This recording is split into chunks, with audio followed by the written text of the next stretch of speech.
ఈరోజు మనం sweet corn rice చేసుకుందాం. ముందుగా కార్న్ ఇలా గింజలు తీసి పెట్టుకోవాలి ఒక గిన్నెలోకి. అల్లం ముక్కలు, వెల్లుల్లి రేకలు చిన్నగా తొక్కలు తీసి ముక్కలుగా కట్ చేసుకోవాలి. 3 పచ్చిమిర్చి సన్నగా ముక్కలు కట్ చేసుకోవాలి.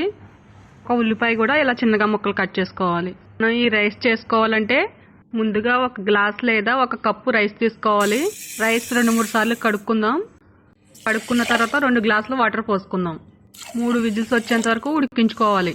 ఉడికించి పెట్టుకున్న రైస్ ముందుగా మూకుడి పెట్టి 2-3 స్పూన్ల ఆయిల్ వేసుకుందాం.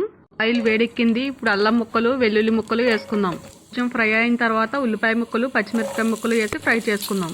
5 నిమిషాలు వేయించుకున్న తర్వాత ముందుగా ఒలిచి పెట్టుకున్న స్వీట్ కార్న్ వేసుకుందాం. 1 cup salt 1 spoon, red chilli sauce 1 spoon.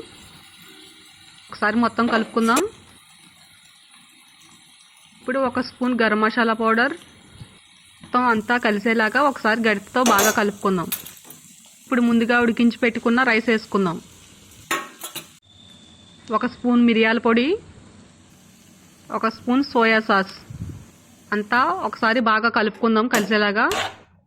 ఈ రైస్ లంచ్ బాక్స్లోకి చాలా బాగుంటుంది. చాలా ఈజీగా కూడా అయిపోతుంది. మొత్తం కలిపిన తర్వాత 2 నిమిషాలు ఆగి స్టవ్ ఆఫ్ చేసి కొత్తిమీర వేసుకుందాం. Sweet corn rice ready. చాలా ఈజీ, చాలా టేస్టీ. మీరు కూడా ట్రై చేయండి. ఎలా వచ్చిందో కామెంట్ చేయండి. Like, share, subscribe my videos. Thank you.